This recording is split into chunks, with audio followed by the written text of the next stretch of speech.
మన next interior hub busy షెడ్యూల్లో ఉన్నప్పుడు వైజాగ్ నుండి ఒక ఇంపార్టెంట్ కాల్ వచ్చింది. అతనికి అర్జెంట్ రిక్వైర్మెంట్ ఉందని చెప్పారు. సిచ్యువేషన్ అర్జెన్సీ అర్థం చేసుకుని టైం, కంఫర్ట్ ఏవీ ఆలోచించకుండా సేమ్ డే నైట్ హైదరాబాద్ నుండి స్టార్ట్ అయ్యాం.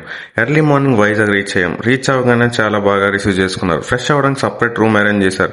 ఫ్రెష్ అయ్యి డైరెక్ట్గా సైట్కి వెళ్ళాం. సైట్లో కంప్లీట్ ఇన్స్పెక్షన్ చేసాం. రిక్వైర్డ్ మెజర్మెంట్స్ అన్ని క్లియర్గా తీసుకొని వర్క్ రిలేటెడ్ క్లారిటీ మొత్తం కన్ఫర్మ్ చేసుకున్నాం. ఫ్యూచర్లో కన్ఫ్యూజన్ రాకుండా ప్రతి డీటెయిల్ ప్రాపర్లీ నోట్ చేసుకున్నాం. వర్క్ కంప్లీట్ అయ్యాక కొంచెం టైం దొరికిందని వైజాగ్ బీచ్ విజిట్ చేసాం. ఆ బీచ్ వైబ్స్, ఆ ఫ్రెష్ ఎయిర్ కొంచెం ఎక్స్ప్లోర్ చేసాం. కామ్గా ఎంజాయ్ చేసాం. అప్పుడే అర్థమైంది వైజాగ్ పీపుల్ ఎందుకు ఈ సిటీకి అంత ఇష్టపడతారు. వర్క్ ప్రెషర్ మధ్యలో కూడా ఒక పాజిటివ్ ఫీల్ ఇవ్వగలిగే ప్లేస్ వైజాగ్.